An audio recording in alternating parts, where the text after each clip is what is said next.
Okay, hi guys, Mutinya Sam Comedy. Hano ufite abantu ngiye kubabaza akabazo koroshye. Ugakora ndamuha amafaranga sengisi. Muri ready? Yes. Sawa. Ikibazo kiragira kiti.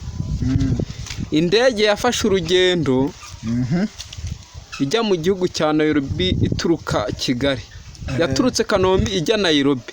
Ikoresha isaha n'iminota 20. Munasikia? Yes.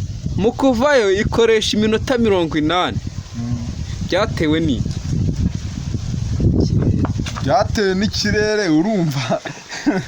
Ese nabyumva mwe. Wowe urumva byaratewe n'iki?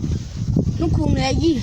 Reka manze nkubwire bishobora kuba byarateye baramanje ubwo baramanza bajya kurya nyine nese waparika indege ugahituza ntabwo byahura nyine n'iminota yo wagendeye niyo wagarukiye. Wewe urumva byaratewe n'iki? Ari igihe biterwa n'ikirere. Ikirere gute se? Habayemo nk'ihindagurika ry'ikirere ry'ibihe. Wewe urumva byaratewe n'iki? Numva ari abantu bari bagwaye inzoka nuko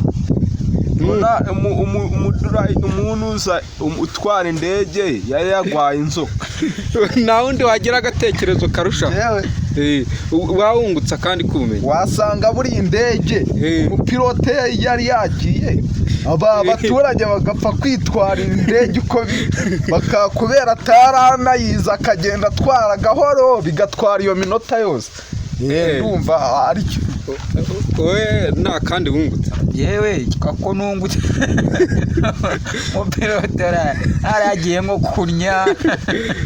Oya mwebwe muri kuzana ibintu bya buragema umutwazi ayagiye umuruza umupilote akohereza nko muri Amerika.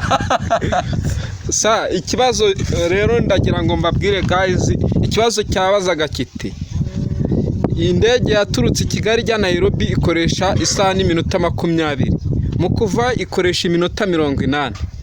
Bityo rero byose birangana, hari iminota 80 n'isaha n'iminota 20.